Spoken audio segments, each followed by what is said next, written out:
নমস্কার, আমি সমিতা শাস্ত্রী। আবার আজকে এলাম নতুন এক তথ্য নিয়ে, খুবই গুরুত্বপূর্ণ, যেটা আপনাদের দৈনন্দিন জীবনে অনেক কাজে লাগবে। এই তথ্যটি হচ্ছে যে আপনারা যদি দেখেন আপনাদের ব্যবসার টাকা কোথাও আটকে গেছে, অনেক টাকা, কিন্তু আপনারা ফেরত পাচ্ছেন না, অনেক চেষ্টা করছেন কিন্তু তারা ফেরত দিচ্ছে না, আপনাকে খালি ঘুরিয়ে ঘুরিয়ে ঘুরিয়ে ঘুরিয়ে আপনাকে হ্যারাস করছে।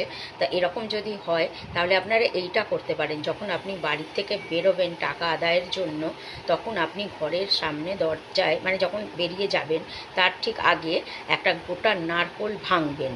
এবার সেই নারকোলটা ভাঙার পর সেই নারকোলের কিছুটা জল আপনি খাবেন, আর বাকি জলটা ঘরের মধ্যে ছিটিয়ে দেবেন। ছিটিয়ে দিয়ে হনুমানজির মন্ত্র বলতে হবে, ওম হং হনুমতে নমঃ, ওম হং হনুমতে নমঃ।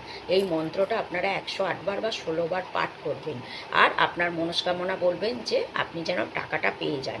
এইবার আপনি গিয়ে দেখুন, আপনি দেখবেন কিন্তু আপনার সেই টাকা আপনি পেয়ে যাচ্ছেন, আপনাকে আর ঘোরাচ্ছে না। কোনো কিছু হলেও অল্প অল্প করে সে মিটিয়ে দেবে, বা একবারেই ক্যাশও দিয়ে দিতে পারে। তো আপনি টাকাটা পেয়ে যাবেন, আপনাকে আর সে ঘোরাবে না। তো আপনারা করুন এই কাজটা এবং দেখুন, ভালো থাকুন, সুস্থ থাকুন। আজকের মতন শেষ করছি।